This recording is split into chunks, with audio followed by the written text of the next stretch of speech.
आज की पत्रकार वार्ता का मकसद ये है कि आम आदमी पार्टी अपने तीसरे चरण की पदयात्रा की शुरुआत 16 जनवरी से 22 जनवरी तक करने जा रही है। आपको मालूम होगा, पहला चरण रोजगार दो, सामाजिक न्याय दो, सरयू से संगम तक चला। दूसरा चरण वोट बचाओ संविधान बचाओ, रामपुर से अमरोहा तक चला। और तीसरा चरण रोजगार दो सामाजिक न्याय दो पदयात्रा मिर्जापुर के शहीद उद्यान से काशी के सारनाथ तक चलेगी। लगभग 90 से 100 किलोमीटर का ये रूट है। तो ये जानकारी आपके माध्यम से लोगों तक पहुंचानी थी।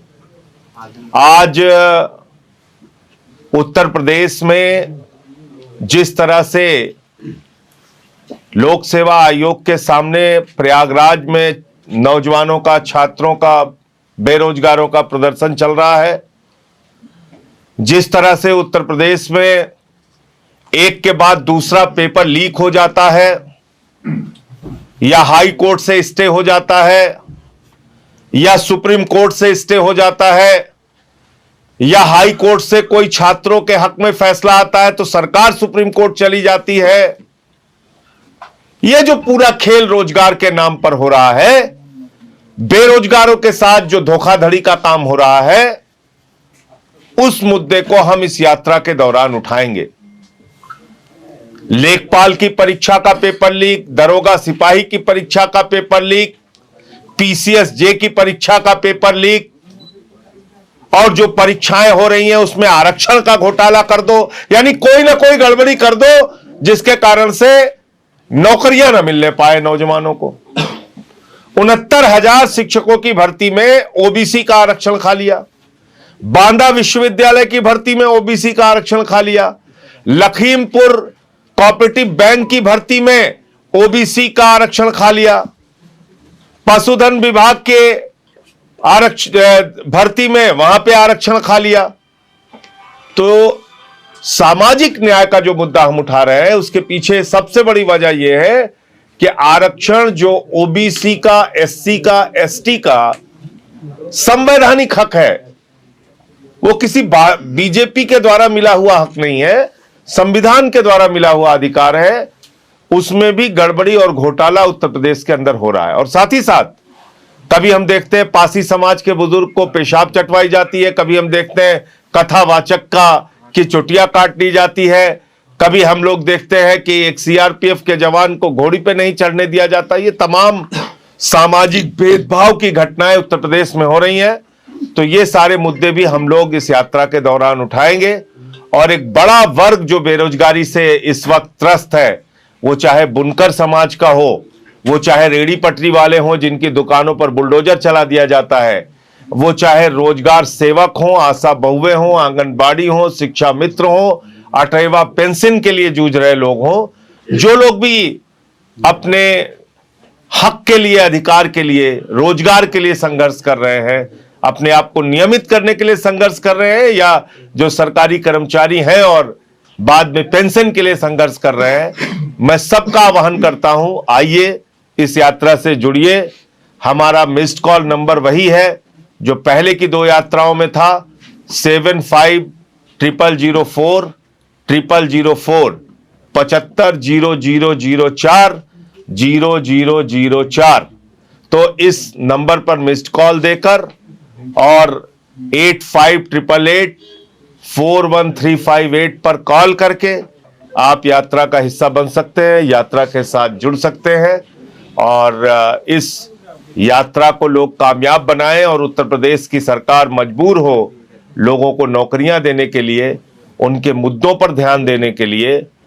ये आम आदमी पार्टी का प्रयास है और जहां हम सत्ता में हैं वहां काम करके दिखाते हैं, जहां विपक्ष में है वहां जनता की लड़ाई लड़ने का काम करते हैं। हमारा यही सिद्धांत है और उस पर ही आम आदमी पार्टी काम कर रही है। और तीसरे चरण की यात्रा के लिए कल काशी प्रांत में मीटिंग भी हुई और मुझे पूरी उम्मीद है कि बहुत ही सफल और अच्छी यात्रा, जैसे 2 यात्राएं हमारी हुई, वैसे ही ये पदयात्रा भी होगी। डेट बता दीजिए, किस डेट से? 16 जनवरी से 22 जनवरी तक मिर्जापुर शहीद उद्यान से काशी वाराणसी के सारनाथ तक यात्रा जाएगी। योगी सरकार सलम मणि त्रिपाठी जो कि विधायक है भारतीय जनता पार्टी के, उन्होंने मुख्यमंत्री योगी आदित्यनाथ को पत्र लिखा है कि पुलिस भर्ती में सामान्य वर्ग के लिए आयु सीमा में 3 वर्ष की छूट दी है। नहीं, देखिए, जो भी होगा वो नियम कानून के तहत होगा ना। किसी एक आदमी के चिट्ठी लिखने से कुछ नहीं होगा। आयु सीमा में छूट जो संवैधानिक रूप से मिल रही है वही मिलेगी, एक बार सबको मिलेगी। एक बार 3 साल की छूट दी जा चुकी है यूपी में ही, जब 60,000 भर्ती निकली थी 2023 में, तब तमाम लोगों ने विरोध किया था कि लंबे समय से भर्ती नहीं निकली, तो 3 साल बढ़ाया गया था। तो फिर सबका बढ़ाइए ना, सबके लिए एज बढ़ाइए, क्योंकि उम्र तो सबकी बढ़ रही है, वो चाहे सामान्य वर्ग का छात्र हो या ओबीसी SC ST के छात्र हो। तो आयु की सीमा सबके लिए बढ़ाइए। उनको जो पहले से छूट मिली है ओबीसी SC ST को, उसमें भी और बढ़ाइए सीमा। सामान्य वर्ग की बढ़ाना चाहते हैं तो उनकी भी बढ़ाइए। और भर्ती नहीं निकली, ये किसका दोष है? भर्ती नहीं निकली उसके लिए कौन जिम्मेदार है? भारतीय जनता पार्टी की सरकार जिम्मेदार है, योगी आदित्यनाथ जी की सरकार जिम्मेदार है। एक तरफ आप पिछड़े वर्ग के लोगों का आरक्षण खा रहे हैं, उसमें कोर्ट का फैसला आ रहा है। मैंने वो मामला पार्लियामेंट में उठाया था 69,000 शिक्षक भर्ती का, और आज तक वो भर्ती फाइनल नहीं की गई। तो इसका भी निस्तारण कीजिए ना। योगी सरकार 125 करोड़ निवेश के साथ में खाद्य प्रसंस्करण इकाइयां लगाने की बात कर रही है, इससे आय दुगनी होगी किसानों की, ऐसा कह रहा है योगी आदित्यनाथ। देखिए भैया, हमने इसी प्रदेश में देखा है 5 रुपए और यहां तक कि शायद 50 पैसे या 1 रुपए तक का चेक किसानों को मुआवजे के रूप में बांटा गया था, उनको अपमानित किया गया था। हमने इसी प्रदेश के अंदर देखा है गन्ना मूल्य के लिए किसानों को लाठी खाते हुए। हमने इसी प्रदेश के अंदर देखा है खाद की एक बोरी के लिए लंबी लंबी लाइनें लगाते हुए और किसान की मौत होते हुए। तो अब ये किसानों को बढ़ावा देने के लिए, खाद्य प्रसंस्करण के लिए 125 करोड़ रुपए देने की उनकी क्या योजना है, क्या जमीन पर उतर के आती है, वो देखना होगा। क्योंकि जब यहाँ पे इन्वेस्टर समिट होती है तो दावा किया जाता है उत्तर प्रदेश में 40 लाख करोड़ रुपए का इन्वेस्टमेंट होगा। अब 40 लाख करोड़ रुपए में तो उत्तर प्रदेश स्वर्ग बन जाएगा। जमीन पे 40 करोड़ भी नहीं आता है। तो इसलिए दावों और हकीकत में जो फर्क है वो समझने की जरूरत है। उत्तराखंड सरकार की महिला मंत्री के पति बिहार से दुल्हन खरीद कर लाने की बात कर रहे हैं। हाँ, तो यही सब तो इनकी भावना है भाई। महिलाओं के प्रति इनकी जितनी गंदी सोच है उसकी आप कल्पना नहीं कर सकते। अंकिता भंडारी का मामला सामने आया, उन्नाव का मामला सामने आया, इतने अनेक मामले सामने आए जिसमें कि आपको साफ तौर पे दिखता है कि भारतीय जनता पार्टी या उनके नेताओं के मन में महिलाओं के लिए कोई सम्मान नहीं है। और ऐसी बातें वो ऐसे हरियाणा का भी एक इनका नेता बोल चुका है बिहार के लोगों के लिए। बिहार इस देश का हिस्सा है, बिहार के महिलाओं का सम्मान है, वहां के लोगों का सम्मान है, वहां के नागरिकों का सम्मान है। आप ऐसे रोज वहां की महिलाओं को अपमानित करेंगे और ये सीखते हैं सब प्रधानमंत्री जी से। प्रधानमंत्री जी एक रैली में गए थे तो उन्होंने मुजरा जैसे शब्द का इस्तेमाल किया था, बिहार के अंदर ही किया था।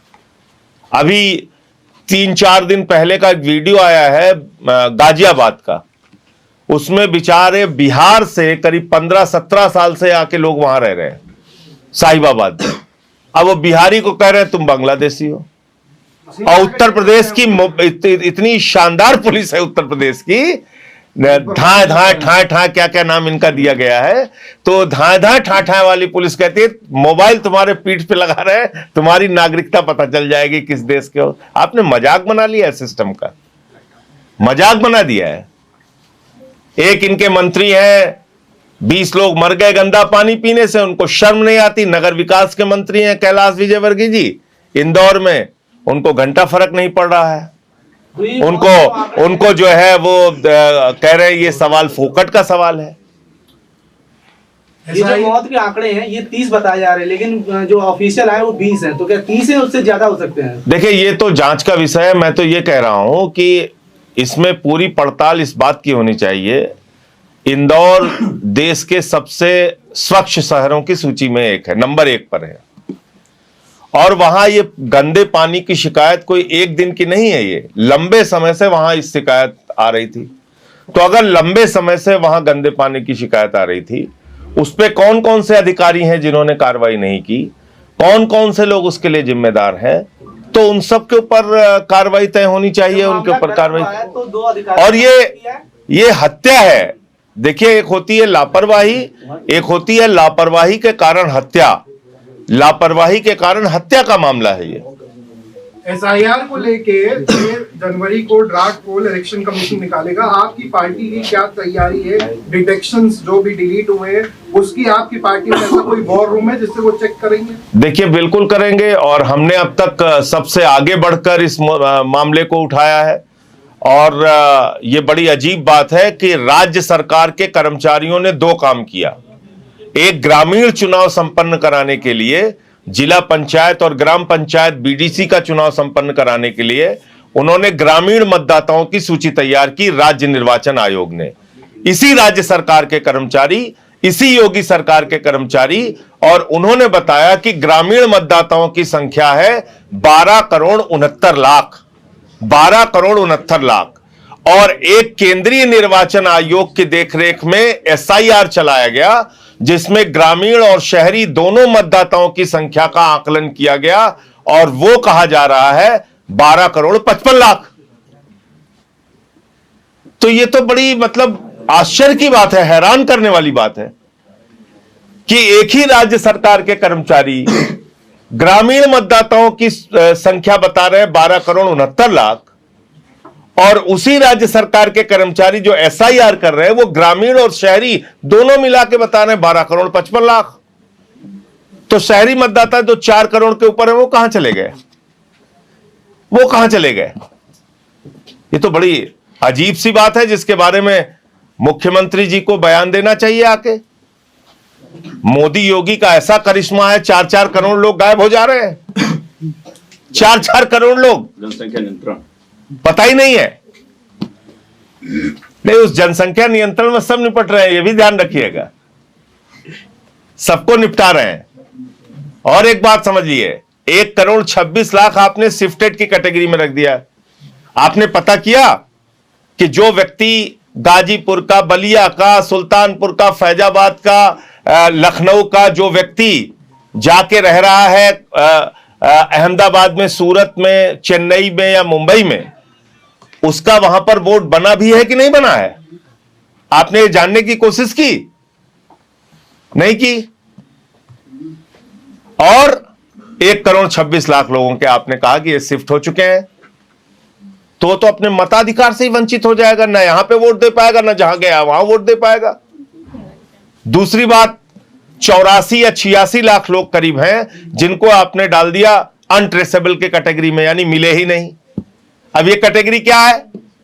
जो BLOs के ऊपर दबाव बना, उन्होंने घर बैठे कह दिया नहीं मिले, नहीं मिले, नहीं मिले, कट गया आदमी। अब घूमते रहो तुम, बाप दादा के जन्म प्रमाण पत्र दिखाते रहिए आप अपना वोट बनवाने के लिए। तो इस प्रकार से जो गड़बड़ियां की गई हैं, ये तो मैं बार बार इस बात को कह रहा हूं कि ये सीधा हमला लोकतंत्र के ऊपर है, चुनावी प्रक्रिया के ऊपर है। चुनाव आयोग को SIR कराने का कोई संवैधानिक अधिकार नहीं है। और अभी RTI में भी उन्होंने कहा है कि हम तो ये गवर्नमेंट के आदेश पे कर रहे हैं, उनको कोई संवैधानिक अधिकार नहीं है। यानी कि मोदी योगी के आदेश पर, केंद्र सरकार के आदेश पर ये चल रहा है मामला। संजय जी, देवरिया जेल में अमिताभ ठाकुर को रखा गया है, वो आमरण अनशन पे हैं अभी तक, और उनके आरोप बहुत बड़े हैं सरकार पे।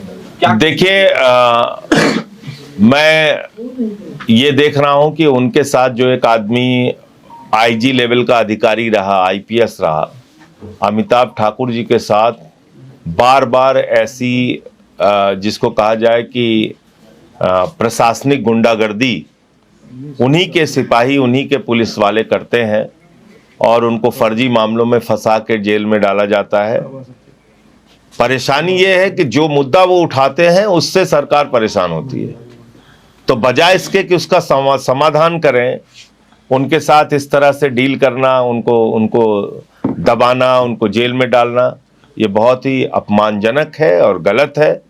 उनके साथ ये एक जिसको कहा जाए तानाशाही पूर्ण आचरण है सरकार का, और उनको छोड़ना चाहिए, उनसे माफ़ी मांगनी चाहिए प्रशासन को।